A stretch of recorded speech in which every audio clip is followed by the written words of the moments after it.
While everybody was worrying about the Real Housewives of Miami or the NFL preseason just starting, no one was talking about the most important news, and that's what I'm here for, to let you guys know what exactly went on in the global markets. So last week was a very interesting week because markets actually had a roller coaster of a week. And what we can look at is the S&P 500 to tell the tale. So the S&P 500, again, is the top 500 companies in the United States. And if you look at this chart, you'll see exactly what I mean. So on the 1st of August, the previous Friday, we had a nasty down day in the market, but last week we grinded back up, and like I said, it was a roller coaster of a week. And if you look at this chart, you'll see what I mean. On Monday, the market shot right back up. After that Friday the 1st, we had that nasty red day, but on Tuesday we had a down day, and then on Wednesday we had another up day, and then on Thursday we had a down day, and then on Friday we creep back up. So now we're flirting back at all-time highs again. But it's very interesting when we're at all-time highs, when we see sharp down days and slow grind backs up. Usually that's a bearish signal with a bear flag, but again, next week we'll see exactly what happened. And besides the stock market, the cryptocurrency market, specifically Ethereum, had a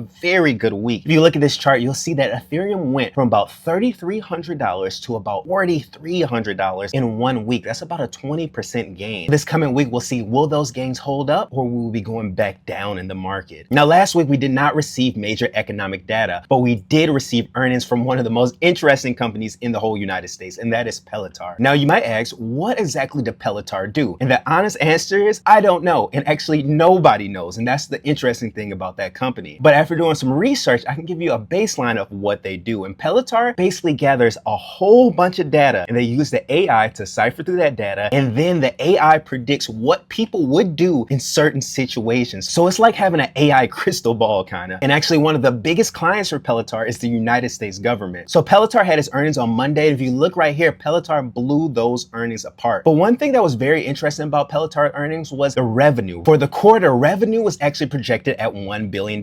So over the 4 quarters, it's showing that Peloton should do $4 billion. Now, the thing that's interesting to me is Peloton is actually a $450 billion market cap. So if you're doing basic math on that revenue for a year, it would take 100 years to basically hit $450 billion market cap. Now, the reason I'm bringing that up, because that math actually doesn't make sense for that high of a valuation on Peloton. So again, I know a lot of viewers love Peloton, but you have to always remember, if you look at this chart for the last 5 years, Peloton went up a lot. So it's always good to take profit when a company is at all-time highs. But again, who knows exactly how high this company to go. Now, next week, we're going to have finally some major economic data when we get inflation data from CPI, and PPI shows inflation gauge for the consumers and companies. So next week should be a huge week, and I'll see you guys for the weekly market recap. See you soon. Peace.